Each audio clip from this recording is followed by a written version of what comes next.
Bonjour, bienvenue dans une nouvelle vidéo, j'espère que vous allez bien. Aujourd'hui, on va aller visiter le Pays Basque, plus précisément la côte basque, au bord de l'océan, la côte. Donc le Pays Basque, ça se trouve dans le sud-ouest de la France. On est actuellement dans le sud-ouest pour environ 2 semaines et comme je vous l'expliquais dans ma dernière vidéo, on fait du pet sitting, on fait de la garde d'animaux, on garde des animaux et en échange, on peut rester gratuitement dans le logement, donc c'est un super plan. On fait ça via le site Trusted House Sitters. Ce n'est pas sponsorisé, mais je trouve que c'est vraiment une super façon de voyager. Donc si ça vous intéresse, je vous laisse un lien en barre d'infos. Vous pouvez vous inscrire gratuitement pour tester. Le petit problème de cette région de France, c'est la météo. En fait, la météo tourne vite, la météo change vite. Donc c'est un petit peu dur de prévoir sa journée. À un moment, il fait grand soleil, grand ciel bleu, et 5 minutes plus tard, il y a des nuages et il pleut. Donc c'est un petit peu dur voilà, de s'organiser, de savoir comment s'habiller, que prendre avec soi. On nous a expliqué que c'était dû à la proximité avec l'océan. Ici, on est proche de l'Atlantique, l'océan Atlantique.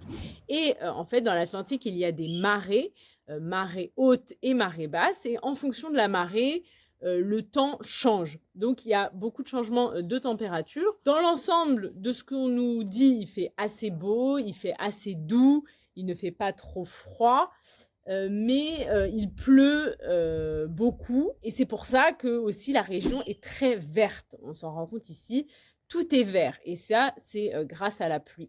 Donc on va prendre la voiture. On a environ 1 heure de route parce qu'on est plus dans les terres. On est dans la campagne, dans les terres. Donc on a 1 heure de route environ pour arriver jusqu'à la côte.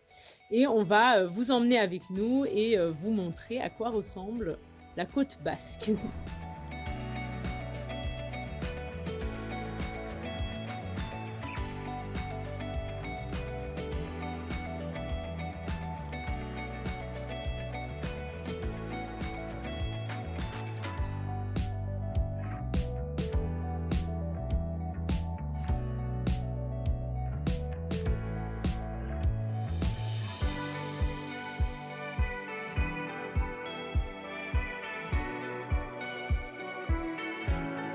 On vient d'arriver à Bidart. Comme vous voyez, il fait un grand soleil. Sur la route, on a eu de la pluie, du soleil, encore de la pluie. Donc comme je vous disais, dans la région, ça change beaucoup. Mais là, il a l'air de faire beau, donc c'est cool. Tu peux me passer mon chapeau, s'il te plaît? Hop! Puis on va prendre aussi les maillots de bain. On pensait pas pouvoir se baigner, mais on sait jamais. Les lunettes. Et puis, c'est parti. On va d'abord aller visiter le centre-ville. Et ensuite, on ira sur la plage.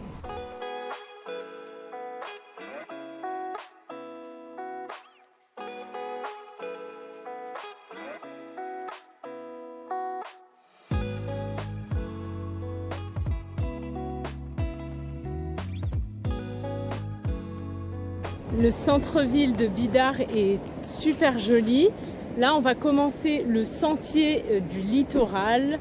Le littoral, c'est en fait le bord de mer. Donc, c'est un sentier, un chemin de randonnée qui longe tout le bord de mer, qui commence à Bidart et qui va, il me semble, jusqu'à Hendaye, qui est à la frontière espagnole.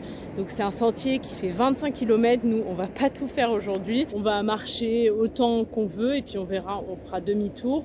Ou alors on va peut-être aller jusqu'à Saint-Jean-de-Luz et ensuite on essaiera de rentrer peut-être en bus pour reprendre la voiture, on va voir. Le paysage est vraiment magnifique, on est entre mer et montagne, c'est assez incroyable.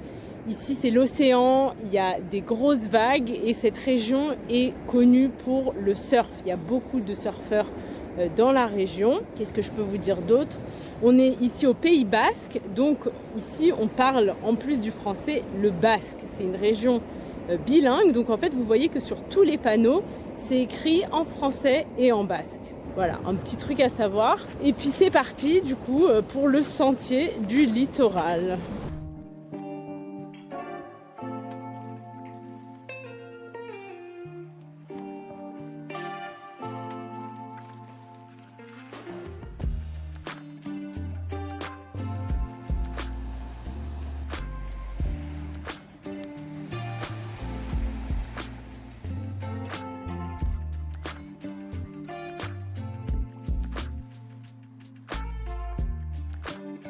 On est arrivé à Saint-Jean-de-Luz, notre destination. On a fait combien de kilomètres de run? On a fait 12 km. 12 kilomètres. Le sentier était très sympa. Ça monte pas mal par moment, ça monte. Donc c'est bien, ça fait faire du sport. On a préféré la partie entre Guétary et Saint-Jean-de-Luz. Donc ce que je vous recommande de faire, c'est de commencer le sentier à Guétary. La partie entre Bidart et Guétary était un peu moins intéressante à notre avis. Ça passait pas mal par des routes. Donc on a préféré la deuxième partie. Mais en fait, le sentier continue et il va jusqu'à Hendaye, comme je vous le disais tout à l'heure. Mais on va s'arrêter à Saint-Jean-de-Luz, c'est déjà pas mal, je pense, 12 km dans la journée. On a fait une pause baignade à Guétary. C'était génial, l'eau était très bonne, on a nagé. Et là, on va peut-être refaire une autre baignade et puis on va aller visiter le centre de Saint-Jean-de-Luz. J'ai entendu que c'était une très jolie ville, donc on va aller voir ça.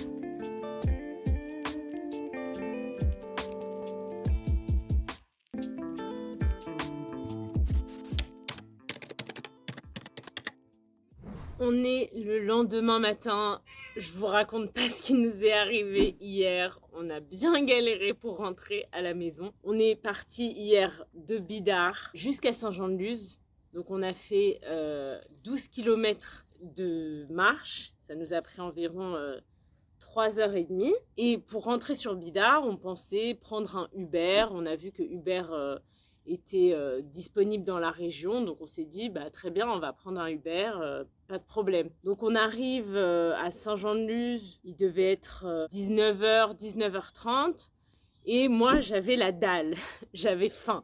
J'avais la dalle et donc on s'est dit ok, on va aller au resto à Saint-Jean-de-Luz, on va se faire un petit resto rapide. On a été à la crêperie, comme ça c'est rapide. En 30 minutes, t'as fini de manger. Donc on s'est dit, on se fait un petit resto. Et ensuite, on prend un Uber pour rentrer à Bidart. Et donc, on finit de manger, on commande un Uber. Et là, on attend pendant, je sais pas, enfin, il y avait écrit 15 minutes d'attente. Et puis, il cherchait des chauffeurs. Il cherchait. Uber ne trouve pas de chauffeur. Ok. Ensuite, on regarde sur Google Maps pour regarder s'il y a des transports en commun pour aller de Saint-Jean-de-Luz à Bidart. Et il y a un bus qui fait le trajet, mais le dernier bus était à 20h35. Et donc nous, on a fini de manger, il devait être 20h40. Sauf qu'il y avait écrit que le bus était en retard, qu'il avait 50 minutes de retard et qu'il allait arriver à 21h30. On se dit, ok, au pire, on prend le bus pour rentrer. Et en attendant, on va essayer de trouver un taxi, parce qu'il n'y a pas que des Uber. Il y a aussi des taxis, donc on cherche un numéro de taxi sur Internet. On appelle un taxi, deux taxis, tout le monde nous dit qu'ils ne sont pas disponibles. 21h30, le bus ne passe pas. Il commence à faire froid, c'est la nuit, il fait noir. Le bus ne passe pas. On se dit ok, ben on va essayer de faire du stop. Arrêter des voitures comme ça, faire du stop. Personne ne s'arrête. Enfin bref, on commence vraiment à s'inquiéter. On se dit bon, on va peut-être dormir sur place et rentrer demain matin. Et surtout, en fait, on s'inquiétait pour les animaux parce que on était partis depuis un certain temps. Comme vous savez, on fait une garde d'animaux. Fallait qu'on rentre pour s'occuper des animaux et notamment on s'inquiétait pour les poules, parce que les poules, le soir, il faut fermer le poulailler, parce qu'il y a des renards qui rôdent dans les parages, il y a des renards à la campagne, il faut fermer le poulailler des poules, parce qu'elles peuvent se faire attaquer par des renards. Enfin bref, finalement, on a réussi à commander un taxi. Le taxi est arrivé, je pense, vers 22h10. Donc ça nous a pris 1h30 pour trouver un taxi pour retourner à Bidart. Et ensuite, on avait encore 50 minutes de route derrière. Enfin bref, On a bien galéré, mais dans l'ensemble, on a passé une super journée. Toute la côte basque est magnifique. Saint-Jean-de-Luz en particulier, j'ai trouvé ça vraiment très très beau. Entre la mer, entre les montagnes, c'est un cadre de vie vraiment sympa, vraiment beau. Donc voilà, je vais donc finir cette vidéo ici. J'espère que ça vous a plu. Dans cette vidéo, j'ai utilisé pas mal de vocabulaire, du français oral, pas mal d'expressions, d'argot. Donc vous retrouverez dans le club Piece of French la liste de vocabulaire de cette vidéo ainsi que des explications supplémentaires sur comment utiliser ce vocabulaire, ces expressions du quotidien. Et vous retrouverez aussi la transcription de cette vidéo. Vous avez cette vidéo sans pub et sans sous-titres, un quiz de compréhension. Dans le club, on se retrouve également une fois par mois pour discuter sur Zoom. Et j'adore vous rencontrer, discuter avec vous. Voilà, si ça vous intéresse, je vous laisse les détails en barre d'infos. Et je vous dis à très vite pour une nouvelle vidéo. Bisous!